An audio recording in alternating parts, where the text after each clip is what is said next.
नमस्कार, मैं हूं विनय मिश्रा। आप देख रहे हैं CW न्यूज।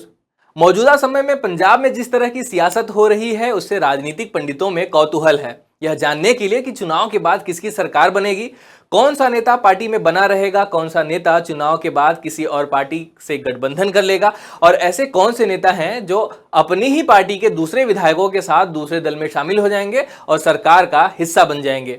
यहाँ इस वीडियो में कोई भविष्यवाणी नहीं की जाएगी। हम इस वीडियो में एक विश्लेषण करेंगे नेताओं के बयानों की और उनके रवैये की।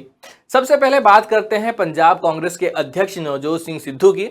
कांग्रेस पार्टी में सिद्धू का अब तक का जो रवैया है उससे लोगों में एक राय यह भी है कि पंजाब विधानसभा चुनाव के बाद अगर कांग्रेस को बहुमत मिलती है और सिद्धू को मुख्यमंत्री पद नहीं मिलता है तो वह अपने समर्थक विधायकों के साथ किसी और पार्टी के साथ जा सकते हैं।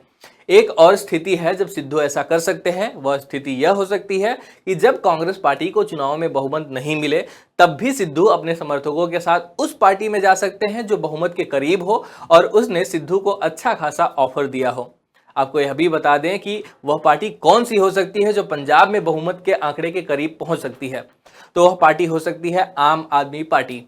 एबीपी न्यूज और सी वोटर्स की ताजा ओपिनियन पोल्स के अनुसार आगामी विधानसभा चुनाव में आम आदमी पार्टी को पंजाब की कुल 117 विधानसभा सीटों में से 47 से 53 सीटें मिल सकती हैं। सरकार बनाने के लिए मैजिकल नंबर है 59। अगर इसके आसपास आम आदमी पार्टी को सीटें मिली तो पार्टी सरकार बनाने के लिए सिद्धू और उनके समर्थकों का सहारा ले सकती है। आम आदमी पार्टी की कैंपेनिंग की बात करें तो आप नेता कांग्रेस के अन्य नेताओं यहां तक कि मुख्यमंत्री चन्नी के खिलाफ मोर्चा खोले हुए हैं, उनकी आलोचनाएं कर रहे हैं, लेकिन सिद्धू के खिलाफ तीखे शब्दों का उपयोग नहीं किया जा रहा है। आज तो आम आदमी पार्टी के मुखिया और दिल्ली के मुख्यमंत्री अरविंद केजरीवाल ने खुलकर सिद्धू की तारीफ कर दी। अरविंद केजरीवाल पंजाब पहुंचे हैं। यहां उन्होंने कई चुनावी घोषणाएं की। अमृतसर में उन्होंने कहा कि कांग्रेस के बहुत से लोग हमारे संपर्क में हैं पर हम उनका कचरा नहीं लेना चाहते। उन्होंने दावा किया कि कांग्रेस के 25 विधायक और 2 से 3 सांसद उनके संपर्क में हैं जो आम आदमी पार्टी में आना चाहते हैं। अगर वह चाहें तो शाम तक उन्हें अपनी पार्टी में ज्वाइन करा सकते हैं। केजरीवाल ने इस मौके पर पंजाब कांग्रेस अध्यक्ष नवजोत सिंह सिद्धू की तारीफ भी की। आइए सुनते हैं कि केजरीवाल ने सिद्धू की तारीफ में क्या कहा। अगर इस पर नाराज हो गया तो मैं मानूंगा नहीं। कल बोला था। एक्चुअली मैं ये देख रहा हूं सिद्धू साहब ने जैसे कल बोला, स्टेज से बोला, मैं उनकी हिम्मत की दाद देता हूं। उन्होंने कहा, चन्नी साहब ने बोला कि मैंने रेत माफिया खत्म कर दिया। चन्नी साहब ने कहा कि मैंने रेत 5 रुपए फुट कर दिया। तुरंत सिद्धू साहब ने कहा कि गलत है, झूठ बोल रहे हैं, रेत अभी 5 रुपए नहीं हुआ, रेत 20 रुपए मिल रहा है, रेत माफिया अभी खत्म नहीं हुआ। मैं उनकी हिम्मत की दाद देता हूं। उन्होंने खुद ही कहा कि चन्नी साहब जितने वादे कर रहे हैं झूठ बोल रहे हैं, जितने ऐलान कर रहे हैं झूठ बोल रहे हैं। सिद्धू साहब जनता के मुद्दे उठा रहे हैं, लेकिन सारी कांग्रेस उनको दबाने में, पहले कैप्टन साहब उनको दबाते थे, अब चन्नी साहब उनको दबाने में लगे हुए, सारी कांग्रेस उनको दबाने में लगी हुई। पर बात तो ठीक बोल रहे हैं, क्योंकि चन्नी साहब ने कहा कि बिजली मुफ्त करेंगे। अभी तक तो पूरे, आपकी बिजली मुफ्त हो गई? आपकी किसी की बिजली मुफ्त हुई? यहाँ पे इतने पत्रकार, किसी की बिजली मुफ्त हुई?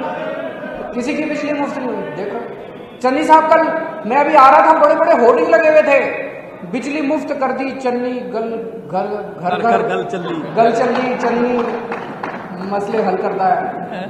तो मैंने तो जनता से पूछा जी बिजली मुफ्त हो गई? बोले जी नहीं हुई। चन्नी साहब ने कहा था मैं मोहल्ला क्लिनिक बनाऊंगा, एक मोहल्ला क्लिनिक नहीं बना पूरे पंजाब में। चन्नी साहब ने व्यापारियों को बोला मैं भ्रष्टाचार खत्म कर दूंगा, कोई भ्रष्टाचार खत्म नहीं हुआ। कल चन्नी साहब कह के आए हैं ऑटो वालों को कि मैं तुम्हारे चालान खत्म कर दूंगा। देखते हैं होते हैं कि नहीं होते। आपने दिल्ली के मुख्यमंत्री को सुना जो पंजाब के अपने समकक्ष की आलोचना तो कर रहे हैं लेकिन सिद्धू की नहीं। अब बात करते हैं दूसरे नेता की। सिद्धू के साथ लड़ाई के बाद कांग्रेस पार्टी छोड़कर नई पार्टी बनाने की घोषणा करने वाले कैप्टन अमरिंदर सिंह भारतीय जनता पार्टी के साथ काम करने की बात कह चुके हैं। पंजाब में भले ही बीजेपी सत्ता में नहीं थी, लेकिन 3 नए कृषि कानूनों की वजह से बीजेपी के खिलाफ माहौल बना हुआ है। इस बार प्रदेश में बीजेपी अकेले चुनाव लड़ने वाली है। 3 कृषि कानूनों को वापस लेने के बाद भी ऐसा माना जा रहा है कि पंजाब में बीजेपी कुछ खास प्रदर्शन नहीं कर पाएगी, लेकिन इसका फायदा कैप्टन अमरिंदर सिंह और उनकी पार्टी को हो सकता है। लेकिन अमरिंदर सिंह को किस हद तक इसका लाभ मिलेगा, मौजूदा समय में इसका अंदाजा नहीं लगाया जा सकता। कुछ लोगों के मन में यह भी सवाल उठ रहा है कि अमरिंदर सिंह अकाली दल के साथ क्यों नहीं जा सकते। ओपिनियन पोल्स की माने तो अकाली दल बसपा के साथ गठबंधन के बाद भी 20 के आसपास सीटों पर ही जीत दर्ज पाएगी, जो बहुमत के आंकड़े से बहुत दूर है। ऐसी स्थिति में अमरिंदर सिंह भला शिरोमणि अकाली दल के साथ क्यों जाना चाहेंगे। एक तरफ आगामी उत्तर प्रदेश विधानसभा चुनाव पर देश की नजर इसलिए गड़ी है क्योंकि इसे बीजेपी की मोदी सरकार के लिए लोगों के मूड के रूप में देखा जाएगा। वहीं दूसरी तरफ पंजाब विधानसभा चुनाव में देश के लोगों के लिए कई कारणों की वजह से दिलचस्प बनता जा रहा है। पंजाब विधानसभा चुनाव के बाद लोगों को इन बातों का जवाब मिल पाएगा कि क्या चन्नी को एक और टर्म मिलेगा या नहीं, सिद्धू कांग्रेस के मुख्यमंत्री बनेंगे या आपके, या दोनों के ही नहीं। अमरिंदर सिंह की नई पार्टी जिसको बीजेपी का सहयोग होगा, उसका प्रदर्शन कैसा होगा। सिद्धू, चन्नी, अमरिंदर सिंह और आम आदमी पार्टी की लड़ाई में अकाली दल को कितना फायदा होगा, इन सभी सवालों के जवाब चुनाव के बाद ही मिल पाएंगे। यह वीडियो यहीं समाप्त होता है। पंजाब की राजनीति को लेकर आपकी क्या राय है, कमेंट बॉक्स में जरूर लिखें। धन्यवाद।